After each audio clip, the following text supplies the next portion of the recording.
અરે જુઓ જુઓ, પૂજ્ય બાલમુકુંદ સ્વામી પધાર્યા. આવો આવો સ્વામી આવો. ઓહો સ્વામી, સ્વામી આ તો નહોતી દીઠી નહોતી સાંભળીને એવી વાત થઈ ગઈ હો. આ જૂનાગઢમાં ભગતજી મહારાજનું વાજતે ગાજતે આવું સામૈયું થશે એ તો મને સપને ખ્યાલ નહોતો. કરસનભાઈ, ખરી વાત છે તમારી. સગી આંખે જોવા છતાં માન્યામાં ન આવે એવું થઈ ગયું. હા સ્વામી, મણિભાઈ, જે સ્થાનમાંથી ભગતજીને 21મી સાલમાં વિમુખ કરીને કાઢ્યા હતા એ જ સ્થાનમાં આજે 32 વર્ષ પછી ધામધૂમથી ભગતજી મહારાજને આચાર્ય મહારાજે પોતે તેડાવ્યા. સાચી વાત છે. અરે તેડાવા એટલું જ નહીં ઝવેરભાઈ, આચાર્ય મહારાજની જેમ બે ઘોડાની બગીમાં મશરૂના ગાદી તકિયા બિછાવીને પૂરા સન્માન સાથે ધામધૂમથી પ્રાગજી ભગતને મંદિરમાં પધરાવ્યા. આ જોઈને એમ લાગે છે કે જાણે શ્રીજી મહારાજ જ કોઈના દ્વારા આ કાર્ય કરી ગયા. બાકી આ બને નહીં હો.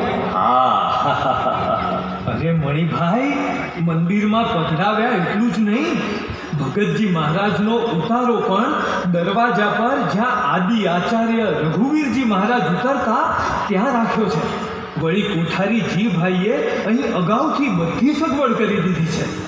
નવો ઢોલિયો, મશરૂના ગાદલા, તકિયા, રજાઈ વગેરે તૈયારી કરી ભગતજીની સેવાનો પૂરેપૂરો લાભ લઈ લીધો છે.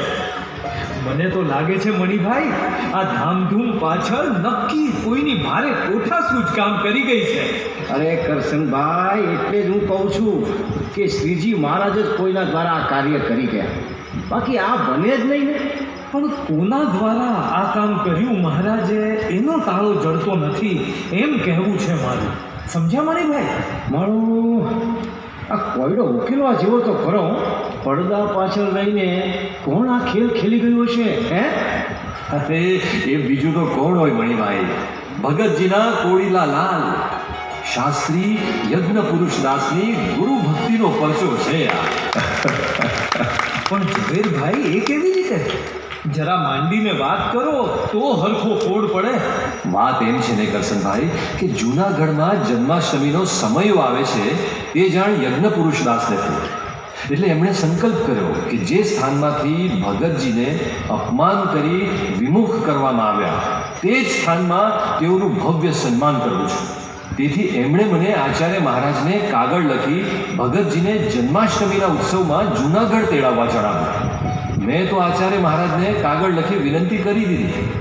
જોડે યજ્ઞ પુરુષદાસજીને પણ કાગળ લખી જણાવી દીધું કે જો ભગતજી જૂનાગઢ આવે તો પારણાની રસોઈ મારા તરફથી પાકી. અરે ઝવેરભાઈ, યજ્ઞ પુરુષદાસે એકલા તમને નહીં, ગુજરાતના ઘણા ભક્તોને કાગળ લખીને આચાર્ય મહારાજને વિનંતી કરવા જણાવ્યું હતું. એટલે મેં પણ મહારાજને કાગળ લખ્યો હતો. અને પાછું સ્વામીએ પોતે પણ મહારાજની અરજી લખી હતી કે જન્માષ્ટમીના સમયે જો ભગતજીને તેડાવો તો સૌને કથા વાર્તાનું ખૂબ સુખ આવશે. હા, અને યજ્ઞ પુરુષદાસનું તીર તો નિશાન પાડ્યા વગર પાછું આવે જ નહીં ને.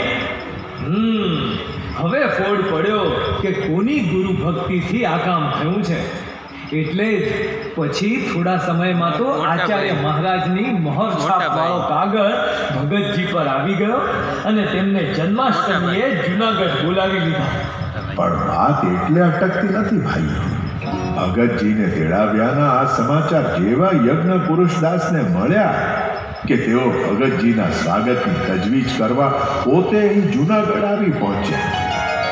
જીભાઈ કોઠારીના જીવમાં ભગતજીનો અપરંપાર મહિમા રેડી તેમને ભગતજીનો દિગ્વિજય કરવાનું આયોજન પાકા પાયે કરી દીધું.